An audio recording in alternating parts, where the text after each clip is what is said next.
Dreyfus gave a speech in an event marking the end of Ramadan where Han Chinese people were dressed up as members of the oppressed Uyghur Muslim community. Do you think that was appropriate for him to attend? And does that undermine the tough stance you said that you'll take on Chinese human rights abuses? So I'm not aware of the issue.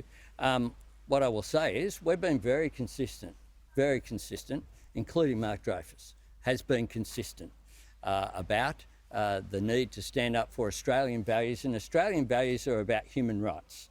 Australia values human rights. We have spoken out about the treatment of Uyghurs, about what's occurred in Hong Kong, about Taiwan, about other minorities, including in Tibet, that are suffering from human rights abuses. We'll continue to do so. If you turn up at events, you're not in control of who's at those events and what they're wearing. That's the truth of the matter. Hang on. Those who yell the loudest will not get the next call. Okay, here. Just back on Anna's question. The scientists at the moment are saying that Australia needs to have a commitment of a minimum of 50% by emissions reduction by 2030.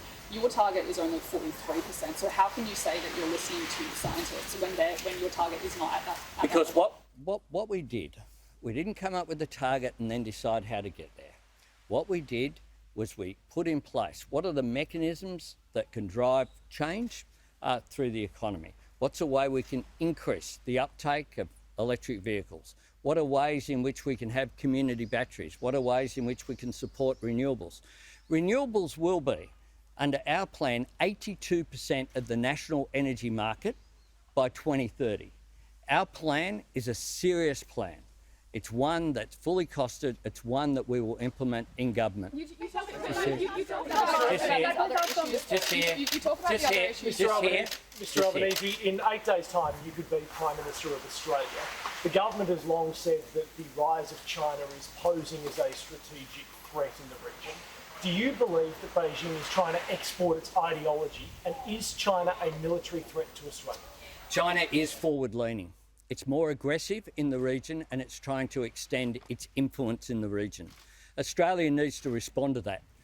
That's why us are fouling to respond appropriately in advance to what we've seen happen in the Solomons is a foreign policy failure on this government's watch. Australia needs to work. People get one question. Australia needs to respond by upping our presence in the region. We've said, for example, in the Pacific that we will have an Australian Pacific Defence School. We've said we will have a doubling of maritime security assistance in the region. Protecting those fishing areas is so important for Pacific Island nations.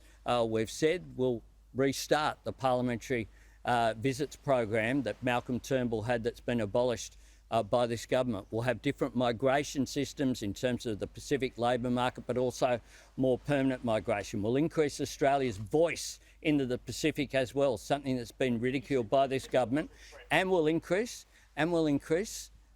aid by more than $500 million into the region. We will have a comprehensive plan of engagement in the region. We'll do that because it's the right thing to do, but we'll do that also because we need to work with our allies to make sure Australia remains the security partner of choice in the Pacific. Jen?